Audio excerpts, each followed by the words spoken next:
What is happening, people? Welcome back to the channel. KG is back, and we're talking a little transfer news, talking about the new standards being set at Leeds United, both on and off the pitch. Before I get into it, though, people, please hit a like on the video, subscribe to the channel, and drop your comments below. Thank you to Mr. P, who donated a super thanks on the last video. Much appreciated, as always, Mr. P. Thank you to all existing members. Appreciate every single one of you. If you want to become a member of the channel, the link is in the description, or it's next to the subscribe button. It's called join. So there you are, people. Going to update about Ljubicic, and we're going to speak about Jaden Bogle's comments about a former player who's still on the books, but he's never coming back, and how that all ties up into the new standards at this football club. We're also going to talk about the new yellow shirt because it's setting records, people. It is setting records. So we're not going to be long on this one today. I'm going to try and keep this pretty brief. So let's just get into it. First of all, I want to say this.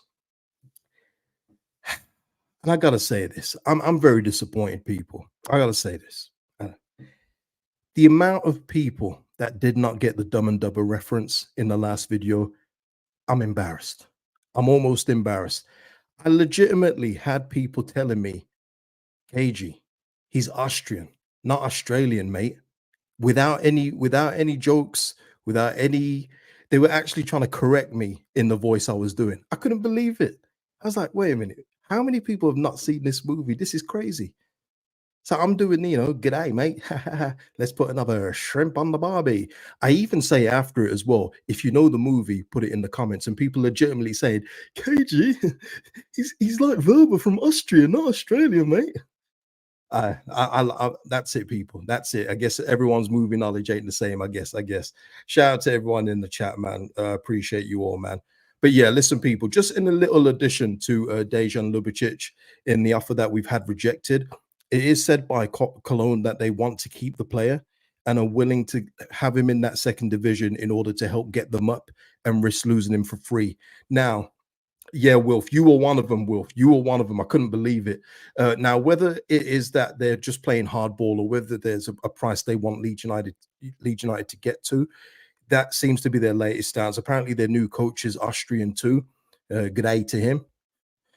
So it looks like they may want to keep him for the year and then let him leave for free. So it's going to be interesting to see where it develops. Maybe there's a sweet spot Leeds United can hit, or maybe there's another Leeds United player that Leeds United can target for that midfield role. Because for me, I feel like there's plenty of players like Ljubicic around. But obviously, if Daniel Farko feels he's the perfect fit, then by all means go in for him. But obviously, don't pay over the odds for a player with just 12 months left on his contract for me. Jack saying Patrick Berger is a bit late to the story. I will say this though, Jack. I think that the bit in regards to the coach wanting him for the year, I think that only came out today. If that's the case, I missed that yesterday. So maybe I'm just updating my own story, but I only saw that additional information today myself. Easy render, man. Hope everyone's good. So yeah, so we'll just keep an eye on that, see if there's another bid that goes in that Cologne deems acceptable, and we'll see how that goes. Next on the agenda, talking about new standards, Leeds United just put this out, that the new LUFC yellow away kit has proved to be a massive hit, breaking the club shirt record sales with over 15,000 sold, and that is within 24 hours, people. That's a new club record, which is brilliant, and it just shows the power of this football club. It does. Even when there's shirts that people have said, I don't fancy that one, they sell. I remember when that charcoal and pink one came out, so many people online saying, I'm never wearing that. It was one of our biggest sellers in recent history. So just shows you the power. We've obviously shown to Adidas a yellow does sell, so maybe you'll probably see now other teams with yellow in their kit now. Because that's how it is, isn't it? It's monkey see, monkey do. If Adidas see yellow sold here, even though there's a specific reason why it's sold at Leeds United, they'll probably add it in other people's away kits and go, yellow. We might just do that, man. Yeah, Tom saying 15K is about £1 million for the club, yeah, or however it's broken down, because I know that certain people get their certain money at certain points. I don't know the ins and out of it, but when you're talking that, I mean, we saw it in the accounts last year, people. We made, what was it, 25 million? Because we were basically saying we paid off JKA with that money, with the shirt sales money. But there's clubs in the Premier League that wish they could even get close to that. They don't get anywhere near, people. And we've got to capitalize on this. We've got to go forward. Just be the big club that we are. Do it both on and off the pitch, though. Yeah, we're huge, man. We're huge. Chris, shout out to you, man. Breaking the badge size record. Trevent, yeah, the badge is big, but you know what? I don't mind that. I don't mind that. So it's all good, man. It's so I actually quite like the size of the badge. Who says bigger isn't better, right? Who says that? But yeah, that's brilliant news by the club. It just seems to be more good news that just keeps on rolling in. And yeah, listen, we'll see how it goes there. One thing I want to go on to now is the new standard because I've heard this word a lot with all the players. I've heard it with Mateo Joseph. I've heard it with Brendan Aronson since he's returned. There's been another Brendan Aronson piece as well, but that's not for people like me. That's for people that need to to be forgiven or for him to be forgiven by them. I'm not one of those people. As long as you do what you're supposed to do on the pitch, I don't care about the other stuff. I understand it's your career and everything else like that. So that it's one of those kind of pieces. But Jaden Bogle also talked about standards in another interview. I'm not sure if it's in this one or another one, but I know he's mentioned the standards that have been set at Leeds United, and I feel like that's the new mantra going forward. Now, obviously, it has to equate and equal on the pitch. We know that, but it's good for me from what we're hearing now from the new leadership team. The new players coming in, or the players that are looking to break in and have no apologies doing so, like Mateo Joseph. By the way, there's a lot of Mateo Joseph pieces out by journalists now. Welcome to the party. Welcome aboard. Nice to have you. You're a bit late, but welcome. But yeah, there seems to be a lot talking about have to reach the standards, and nothing can fall short of it. And that is just what I want to hear. I need to hear that. That's beautiful. We haven't heard that in so long. It's been, we do our best, we try this, we try that, we do it our hardest. No, it's about, if you're not up at the standard, somebody else will come in and be that standard. And we've kind of heard that since Parag took ownership of the club, or the 49ers took ownership. It's great to hear it from the players. Pause what? What's going on, Bobby? What did I say? That's pause. That's what she said. What did I say, man? What's going on? Am I missing something? I'm the pause king, so I must have missed this one. Sai, evening. Listen, Sai, thank you for the super chat, man. Much appreciated. Evening to you, Sai. Sam saying in regards to Aronson, exactly. Football fans are fickle. Couple goals from Aronson, a few displays, and all will be forgotten. Same with Verba. Of course, Sam. Yeah, we know this. We know that football fans are fickle, and I guess you know what? That's the beauty of football. Because if you didn't have it, it would be a soulless sport. But you're absolutely correct, Sam. Brendan Aronson turns up against Portsmouth, gets a goal and assist. It's like, yeah, Brendan. Oh, glad to have you back, mate. Verba puts in a crunching tackle or somewhere. It's like, yeah, that's why Max Verba's here. We know how it goes, don't we? So it's all good. Ian, talking about standards when they're going to announce Cooper leaving. He's left, hasn't he, Ian? I think the fact that he's got no contract and also the captaincy's been handed over, I think it pretty much tells you he's left. I think he's just making his decision where he wants to go. But speaking of some of the the older players that didn't meet to the standards, we keep on getting piece about Jack Harrison. Now, I'm not going to speak about Jack Harrison specifically here. Well, I am speaking about him, but we're not going to go into him. But it's more just his comments that he always makes. If you've seen the piece in The Athletic, he's talked about going back to Everton. The only thing I understand from a family point of view is his mom saying, I hope he doesn't go back to Leeds either. Because if you see your family member get stick from a fan base, you're going to get defensive of your kid. So I completely understand that from his mom's point of view.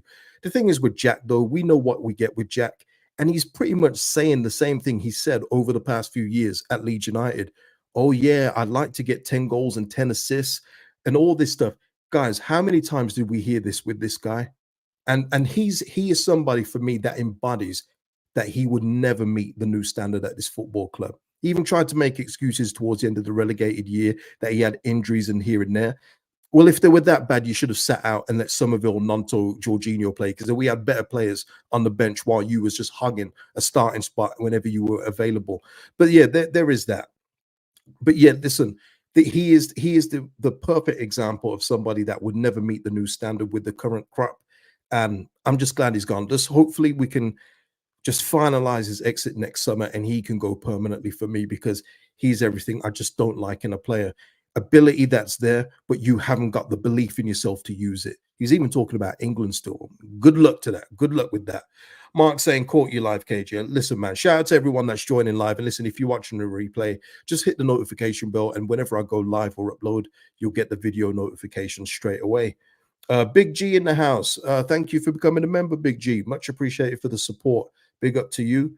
And Will for the super chat. KG told you the yellow shirt would appease the fans who hate the Red Bulls. Yeah, it's amazing, isn't it, Wilf? You know, you always see people when it first starts. Oh, I'm never gonna buy anything with those Red Bulls. Oh, I'm never gonna buy anything with that logo on it. Anyway, by the way, shout out to the Red Bull watermelon, one of the best flavors, people. Go get one. Go get one. But things can be alleviated, just like Sam said earlier about players, making up for stuff with goals, assists, crunching tackles. It's the same thing here. The get out clause with the yellow one is that the balls are blue. So it gives people a perfect get out. Yeah, I wouldn't have got it with the red balls, but seeing as they've made them blue, it's all right with me. You know what I mean? It's one of those. And listen, as I say to everybody, and as long as everyone accepts it, it's cool. Everybody is a hypocrite. Okay, everyone is a hypocrite. Every single person, even people that think they're high and mighty and above everything, they have certain allowances that they have for certain things that they wouldn't give to other things. Everybody is like that. So just choose your hypocrisies and roll with it. You know what I'm saying? J-Tex KG needs a Red Bull sponsorship. Yeah, bring it on, bring it on. Jack saying apricot strawberry is number one. That's a nice one, Jack. You know what other one is goat, but I haven't seen it in a while. Coconut. Ooh, coconut one is nice. The thing is with these things is that they go down very quickly. That's a pause. But these just slip down your throat like go, like it's water. Dangerous, man, dangerous. Um, Oh, I don't know, Dr. Cox. Harrison is the most overrated Leeds player.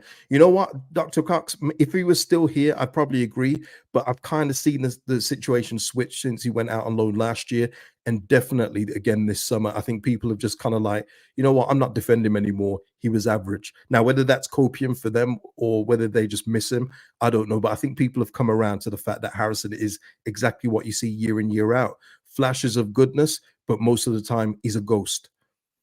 Philip saying, "Hope the third kit is better." I like both kits so far. I got to be honest. I like both, especially with the way that the shorts in the home shirt, anyway, that the shorts and shirt kind of mesh together with that blue strip up on the side. But yeah, if that third one is a purple pink one, the one that's seen rumored, I like that one a lot. So I will be getting that one too. Uh, So, Sipping at Jesus. But yeah, listen, people. Yeah, Gabriel Sara. I've seen this again. Yeah, listen, people. If I think if we were going to go for a Gabriel Sara kind of type signing, or like I've said, Jordan James from Birmingham City, who seem to be building something pretty big down in League One as well. By the way, I think if they come back up, they're going to be a bit of a problem next year. But I think if we was going to go for that, I don't think we'd be linked with like a 4 million Daniel, Ljubicic. I don't think his name's Daniel, is it? It's Ljubicic anyway. I don't think we'd be going for that. I think we would be going for a Sara, but I think he's going to be a bit pricey. But you're right, Jack. Sara would tick so many boxes. If you're talking about Joe Rothwell being good at set pieces, Sara is levels above. And just in open play as well, his general play is brilliant. But I think he's going to be a bit pricey. But I would love to get him too because I think he can play Premier League football too. Uh, okay, yeah, all right, man. Look, you know what? Heavy paw slips down your foot. Yeah, I just realized I said that. Bobby, you're gonna have to allow me with that one. Pardon self, man. All right, pardon self. Baby Bremner is a new member. Shout out to you, Baby Bremner. Look at that. It looks like it really does look like a little. Is that your real kid? I'm not disrespected. That really does look like it could be a little Billy Bremner. That's tremendous. Leeds saying, and thank you for joining. Seriously, Sarah incoming will mean we're in business. I think we're in business anyway. Leeds. As with every stream, we count them down. We count down the days of this transfer window. People, we still have all our big hitters, and that goes on to something else as well. Just as a talk about that, Everton obviously concluded a business for yet another winger, and I knew he was a winger as well, by the way. So we always know that Nanto and Everton are always strongly linked. Does that mean they've still got room for a Nanto? They've got Dwight McNeil, they've got Harrison, they've got Lindstrom, and I'm sure they've got another winger as well, people. But will they have enough room? But if they do have room and they've got the money to do it, then that's up to them how they work that out. But it just looks more unlikely that Everton will go in for Nanto at this stage. Yeah, it is Dejan. It's Dejan. Yeah. Okay, baby Remnant, it's your grandson, man. We'll shout out to you, grandson, man. Dejan, yeah. You know what? I've said that I think Daniel Ljubicic is a goalkeeper. Shout out to me. Man. What is Dash cooking over there? I don't know, man, but he can keep that cooking. You know what I'm saying? It's got no seasoning. It's got no seasoning at all. But yeah, so that's that one with Everton, because we know that Everton are strong linked with Nanto. So does that hinder them with there? We shall see. The other one, of course, is that Ismail Assar is moving to Crystal Palace. So it does. I don't think I know, because I know a couple of you have messaged me saying Sarr go in there. Does that mean that they'll be out completely out for Somerville? I don't think so, because there's still question marks about Eze's future. Apparently, Eze's got like a 60 or 70 million clause, and there's a couple teams that want to trigger it. And I think Tottenham and Man City are two of them. So for me, I've always said this transfer window is not over yet. It's nowhere near done. And that's why, even though I would love all these players to stay, there's still too much in the window to go, and there's still a lot of business to go around as well. So it's for me, them signing Sarr has got nothing to do with Somerville, because Sarr will play on the right and Somerville would obviously operate off the left. So it's completely different positions. By the way, if there's anyone that can get a tune out of Sarr, maybe Glasner can be the man. Because for me, Sarr has been very underwhelming. Even when I watched him in Liga last year for Marseille, very meaty, very meaty. And it's not the player that people keep on thinking of back at Watford all those years ago. He's regressed big time. But maybe Glasner in his system, the way that he's done it for Mateta and other players, maybe he can get more out of him. We shall see. He got 4 goals in Ligue 1 last year, people. So, but that's on Palace. That's a very Palace kind of signing. But as is Somerville, we shall see. And thank you to Wilf, who's become a member of the channel. Listen, thank you seriously, people. I appreciate all the regular comments. Obviously, I get a lot of them up. But when you become a member or donate super chat, super thanks, just goes the extra mile, and it just means a lot. It just means that I know I'm doing well. It means I'm doing all right, right? Lewis saying, do you think the 49ers will announce the internal deadline for our star players? I would hope so. I would hope so. I would hope that we're not getting to the last day and then all of a sudden Somerville's gone for 45 and we are getting in some loan schmuck to replace him, because that just wouldn't be good enough. For me, if you're getting rid of Somerville, and I'm only going by names of what I'm thinking, you have to get in a Bembra and Diaz. You have to get in another player to complement him in that way. When you lose Somerville, we have to replace him with 2. That's just the way it is. To replace one-on-one for Somerville, not only is it going to be unfair to the new player, it's impossible. It's actually impossible to do at our level. 100% impossible. If we're in the Premier League, you're talking a whole different ball game, because obviously you're in the Premier League, you can get a bigger, wider pool of talent. In the Championship, you were very, very limited. Jack Simpson saying, I still think Somerville could stay. We should be throwing money at him. Yeah, it's one of those things, isn't it, Jack, where you offer a player a new contract, much like we did with Archie, people. You offer him a new contract, it's more money for him, but there is going to be a release clause that's reasonable if it's met. And I think that would just think about how good that would feel for the fan base if Somerville was to come out and sign a new deal. Even though you know that there's clauses and get out clauses with everything, just the intent that we would have him from the start of the season would be an amazing statement.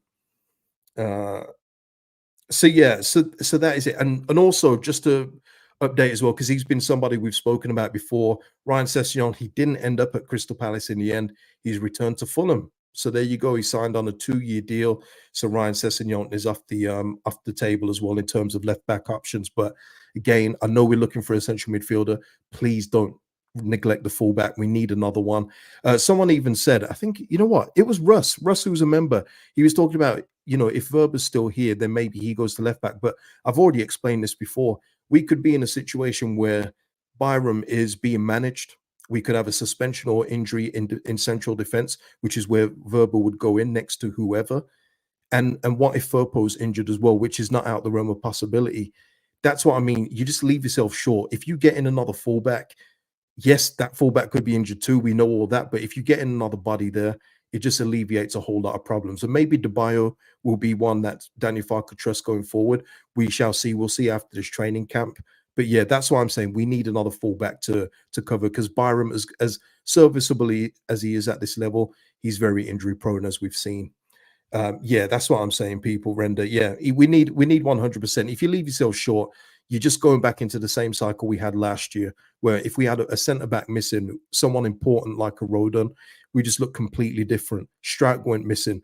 Didn't miss him for the first 2 months, but when it started to unravel and we needed him back, it's like, we're a bit short. And because Danny Farker didn't trust Cresswell and Cooper for different reasons, yeah, just be sure.